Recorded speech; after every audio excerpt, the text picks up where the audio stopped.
Mata upu e se fulutolu, o apoapoa inga I mea ese.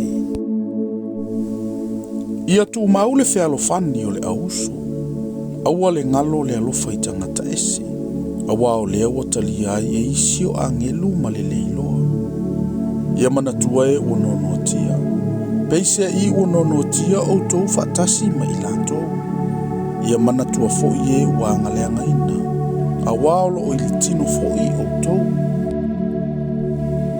Ia le leile fai a vai tangata uma. O le moenga foi ia le aiso na leanga. E whasala ina e le atua e whaita anga mai e mulio. Ia unua o tau a mio ma le mata pepea. Ia ngata ia o tau manao I mea uiate o tau. Awa o fitalai mai o ia. O te le tu ua lava oe.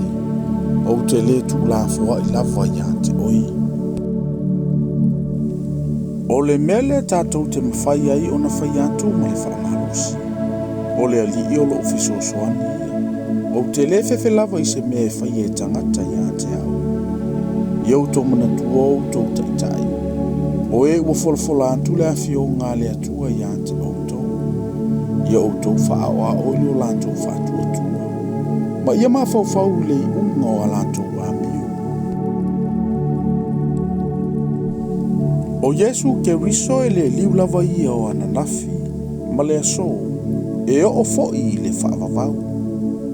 Aua le whiawea ina o tau I mata upu mawinga ese. Aua e le ina whatu mawina o le loto le alo whatu noa, e le o mea e ai, ua le aise au ngā I e ua tau fi ai. Ua ia I tantou le whatawhai taulanga.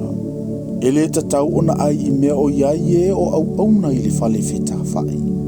Awa o ia manu o ave o lantou toto I le mea pa ia e le whaitaulanga sili. E whai mataulanga mua ngasala. Ua susunua lantou tino I tua o le tongala wapi. O lea, na tinga ai Yesu I tua o le whaitotoa o le ai. Ina ia whapa ia ina ai e ia o le nuu ilo na lava toto. O le mea lea ina tātou o atu ai I ate ia I tua o le tongala wapi. Ma ia tātou ono sa I le upu whaifai, pe I olo na whaifainga.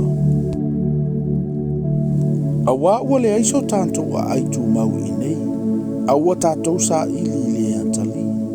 O le nei, o ia tātou te avatu so o aile taulanga o le vi inga I le atua. O le fua le o tātou la ngutu. O lo whaafetai atu I lona suwafa. Awa le ngalo ia te o tau o nanga le lei maro lo whaatu. Awa o taulanga whaapena e fia I le atua. I o tau siusitai o tau taitai ma o tau ngā wai ai. Awa o leo I lantou mo o tau anganga. Lantou te tala atu le tala iai. Ina ia whaia ma le oli. Ai awa ma le tinga. Awa e lea o ngā lea I ante o tau. I o tau tatalo mo I mātou. Awa o lo ta ofi I mātou, wa I ante I mātou le loto fuatia I folelei. O lo loto I mātou e amio le lei I mea umalava. Wa tililo ai o iantu I ante o tau. E whaile nā mea. Ina ia vaveo na toitu I nā atu ai o au I ante o tau. A o le atua, e ona le manuia, o le na toi whatu ina maina I e o tile leo mamo sili, o lo tātou wali o Yesu. Ona o le toto o le whiangainga e whaavavau, ia wha ato ina o tau e ia ngā luenga le lei umalapa.